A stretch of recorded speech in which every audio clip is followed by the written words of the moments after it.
Au sein des startups, les programmeurs construisent une mécanique sophistiquée pour les inciter à dépenser toujours plus. Ils proposent d'acheter des bonus ou des pouvoirs supplémentaires pour évoluer dans le jeu.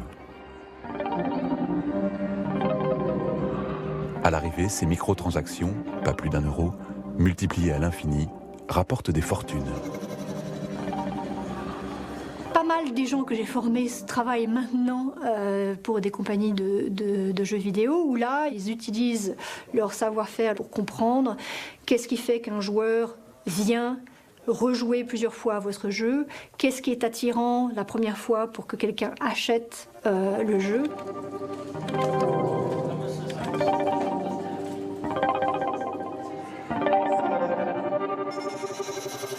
Comment on pousse les gens à l'achat?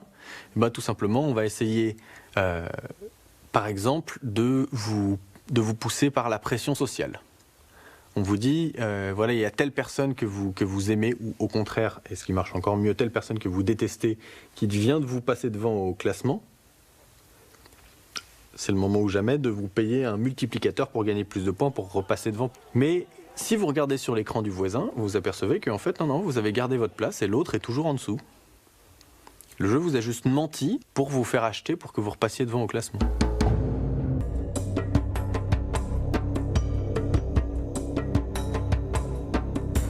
Les seigneurs du casual gaming ont rejoint les géants d'Internet au paradis de la mondialisation.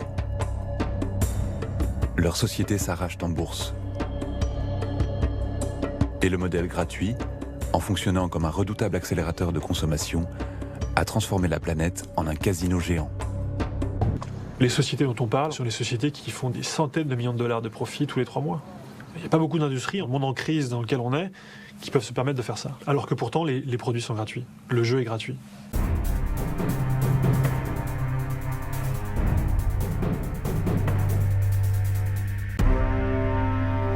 On est passé de 500 millions de clients à presque 2 milliards maintenant, et la croissance continue à bon rythme.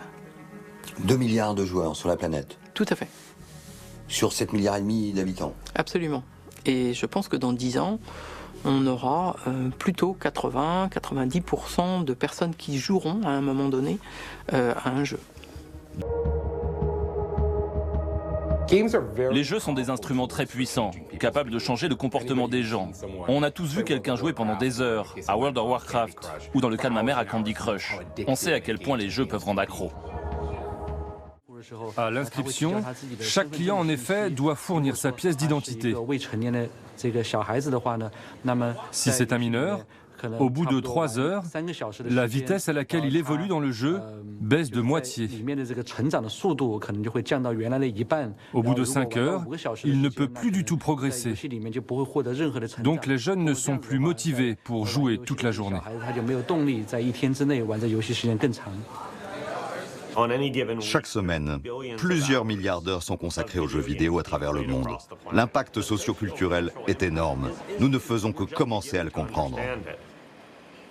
Il y a eu un intérêt très vif de la Maison-Blanche pour l'industrie des jeux vidéo, et notamment pour essayer de faire comprendre à l'industrie des jeux vidéo que on avait besoin de leur aide.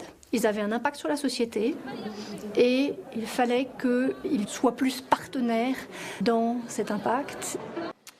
Dans le secteur de l'innovation, nous avons une longue tradition de coopération, de la recherche médicale au jeu vidéo, en passant par les nouvelles technologies de l'information. I want you guys to be stuck on a video game that's teaching you something, other than just blowing something up.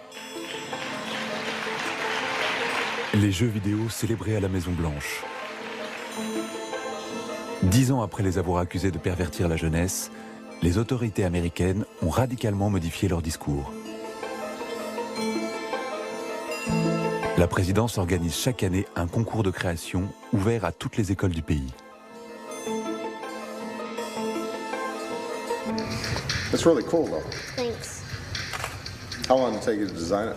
A couple months. So you want to be a game designer? Maybe. Yeah? Yeah, you're only 5th grade. You don't have to make up your mind now. You got time to decide. Utiliser les mécanismes des jeux pour communiquer autrement, c'est ce que l'on appelle la gamification.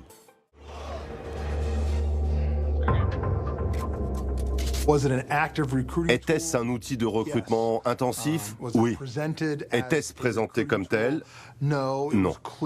C'était clairement une autre manière de motiver les gens à s'engager dans l'armée. Ils arrivaient dans des tanks et organisaient des spectacles avec des hélicoptères pour faire la promotion de leur jeu. Est-ce que l'on crée un désir pour la guerre? Pas du tout. Nous formons des guerriers, des soldats qui défendront notre mode de vie en cas de besoin. C'est un enjeu politique qui est évident. Le jeu vidéo doit répondre à des critiques d'un nouveau type. Elle cible la portée du message.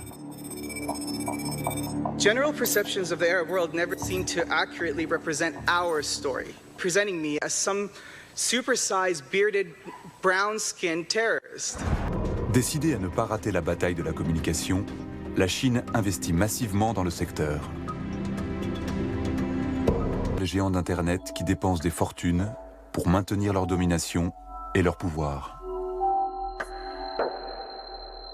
Amazon, Facebook, Microsoft, mais surtout Google et Apple.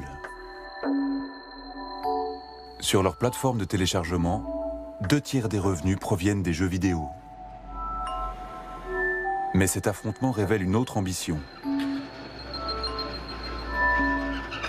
Bien loin du monde des jeux.